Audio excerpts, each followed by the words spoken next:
Bonjour à tous et bienvenue sur la chaîne Une semaine d'histoire. La 18e semaine de l'année 2016 vient de se terminer, ça passe très vite. On a commencé cette semaine avec le 25 avril 1859, début du percement du canal de Suez. Le canal de Suez est un canal situé en Égypte. La création de ce canal a été sous la direction du français Ferdinand de Lesseps. Il permet aux navires d'aller d'Europe en Asie sans devoir contourner l'Afrique. C'était un gain de temps exceptionnel. Pour l'anniversaire, on aurait souhaité avec plaisir un bon anniversaire à Johan Cruyff, mais malheureusement, il est mort le 24 mars 2016. C'était une légende du football néerlandais. Il aurait eu 69 ans aujourd'hui.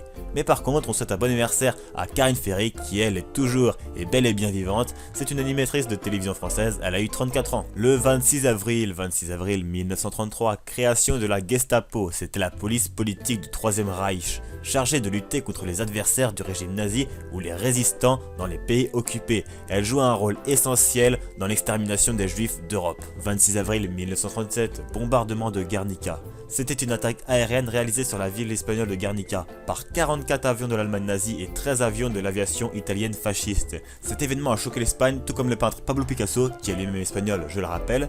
Pablo Picasso qui a peint son célèbre tableau Guernica, représentant la population bombardée. Je suis sûr, si vous êtes encore en collège-lycée, je suis sûr à 100% que vous avez déjà étudié ce tableau tellement il est célèbre. 26 avril 1986, catastrophe nucléaire de Tchernobyl. Il s'agit de la plus grave catastrophe nucléaire du XXe siècle. Le bilan est très aléatoire. 9000 morts selon un rapport de l'ONU et 90 000 morts selon Greenpeace, car 20 ans après, les radiations étaient toujours présentes dans l'atmosphère. Je vous ai laissé une petite photo pour voir jusqu'où les émanations de radiation sont allées. Et ça a même touché une partie de la France. C'est quand même ouf. 27 avril, le 27 avril 1848, on a aboli l'esclavage en France. 28 avril, le 28 avril 1945, exécution de Benito Mussolini, le chef de l'Italie fasciste. On a aussi exécuté sa maîtresse, Clara Petacci. Le 28 avril, on souhaite bon anniversaire à Penélope Cruz, actrice espagnole, elle a eu 42 ans. On souhaite aussi un bon anniversaire à Jessica Alba, actrice américaine, elle a eu 35 ans. Décidément, le 28 avril, c'est le jour d'anniversaire des belles femmes, et ça se confirme avec la troisième personnalité qui est née ce jour. Il s'agit de Sébastien Coé,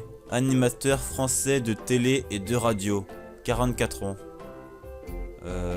Veuillez m'excuser. 29 avril 1992, les 4 policiers blancs de Los Angeles filmés en train de tabasser l'automobiliste noir Rodney King sont acquittés. Suite à ces événements, des émeutes éclatent et font une 50aine de morts. Désolé pour la qualité des photos, mais c'est filmé avec une caméra de surveillance et c'est les seuls qui tournent sur internet. 30 avril 1803, Napoléon Bonaparte vend la Louisiane aux États-Unis pour 80 millions de francs. Ce territoire représente 22,3% de la superficie actuelle des États-Unis. Elle dépasse les 2 millions de kilomètres carrés. Et oui, c'est ouf, la Louisiane appartenait à la France auparavant. 30 avril 1945, Adolf Hitler se suicide dans son bunker à Berlin. Un connard de moins. 30 avril 1993, en plein match dans la ville allemande de Hambourg, la joueuse professionnelle de tennis yougoslave Monica Seles, qui était numéro 1 mondial à l'époque, est poignardée par un supporter de Steffi Graf. Steffi Graf qui était son adversaire du jour. Ce supporter s'appelait Gunther Parsch, un ouvrier au chômage de 38 ans qui surgit des gradins,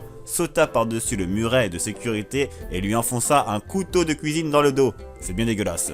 Gunther fut immédiatement maîtrisé, puis la victime est transportée à l'hôpital. Plus tard, le directeur du tournoi indiqua après l'attaque que ni les poumons ni la colonne vertébrale n'avaient été endommagés et que les jours de la championne n'étaient pas menacés.